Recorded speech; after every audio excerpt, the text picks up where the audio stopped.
전철을 타다가 갑자기 불이 팍 꺼져서 당황했던 경험 있으신가요?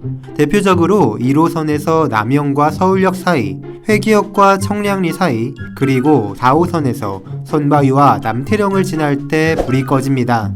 전력 공급 방식의 변경 때문이라는 안내 방송이 나오긴 하지만 잠시 후 전력 공급 방식 변경으로 무슨 말인지 도통 이해가 힘들죠. 대체 왜 해당 구간들만 가면 불이 꺼지는 걸까요?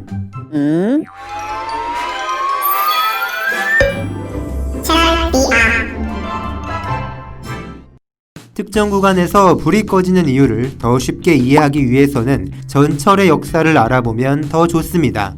요즘에는 전철과 지하철 두 단어를 혼용해서 사용하지만 두 단어는 조금 다른데요.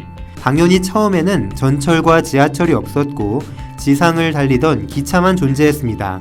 옛날에도 기차와 관련된 대부분의 사업은 현재의 코레일이 운영했는데 기존의 기차를 더 효율성이 좋은 전기철도, 즉 전철로 개량하기 시작했습니다. 이때 인천에서 구로까지의 경인선, 수원에서 서울역까지의 경부선, 성북에서 청량리까지의 경원선을 지상을 달리는 형태의 전철로 바꾸었습니다. 동시에 정부는 서울 내에 지하를 달리는 전철, 지하철을 만들자는 생각으로 서울특별시 지하철건설본부를 출범시켰는데 이 회사가 현재의 서울메트로였습니다. 서울메트로는 청량리부터 서울역을 잇는 서울지하철 1호선을 만들었는데요. 코레일이 개량한 철도, 그리고 서울메트로가 만든 철도가 함께 연결된 후 수도권 전철 1호선을 구성하게 되었죠. 그래서 지금도 1호선은 서울역부터 청량리까지는 서울메트로의 관할로 지하를 달리는 지하철이며 그 외 나머지 구역은 코레일의 관할로 주로 지상을 달리는 전철인 것입니다. 그런데 따로 만들어진 두 전철의 철도를 하나로 합칠 때 문제가 발생했습니다. 코레일이 만든 전철은 25,000V의 고전압을 사용하는 교류 방식을 사용했는데 서울메트로가 만든 지하철은 1,500V만을 사용하는 직류 방식을 사용한 것이었습니다. 코레일은 쭉 교류 방식을 사용해야 했기 때문에 서울메트로도 교류 방식을 사용할 것이 기대됐었는데요. 당시에는 도심 지역인 서울 안에 교류 방식을 사용한 지하철을 만들 경우 심한 유도장애가 일어날 것이란 우려가 있었습니다. 많은 논의 끝에 서울 지하철은 직류 방식을 사용하기로 결정됐고 두 회사는 다른 방식을 사용해 전철을 만들게 되었습니다.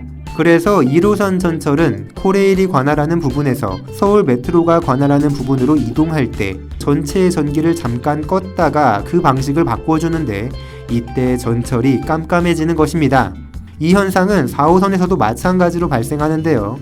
당고개부터 남태령까지는 서울메트로가 만든 지하철이고 선바위부터 오이도까지는 코레일이 만든 전철이기 때문에 남태령과 선바위의 사이에서 직류와 교류 방식을 바꿔주기 위해 불이 꺼지는 암전이 일어납니다. 그러면 이때 전기가 흐르지도 않는데 열차는 어떻게 움직이는 걸까요? 달리고 있는 자전거에서 잠시 페달을 밟지 않아도 어느 정도는 계속 달려가는데 이를 관성의 법칙이라고 하죠. 전철도 전기가 잠시 끊긴 이때 관성을 이용해 달리는 것입니다. 그런데 시간이 흐를수록 아쉬운 목소리가 나오기 시작했습니다.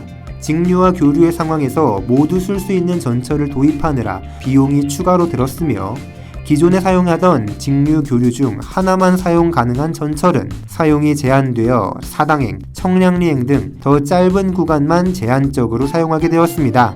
또 직류와 교류 변환이 가능한 전철은 더 고장이 잦아 유지하기가 힘들었는데요.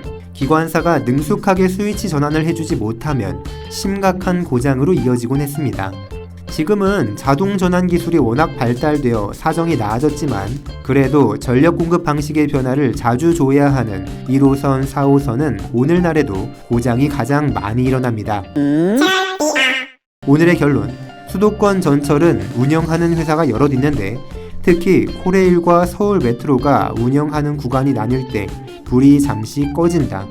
서로의 구간으로 넘어갈 때 전기를 사용하는 방식을 바꿔줘야 하기 때문이다. 그런데 피카츄가 방출하는 전기는 교류일까 직류일까? 궁금하신 분들은 스스로 알아보면 되겠다. 끝.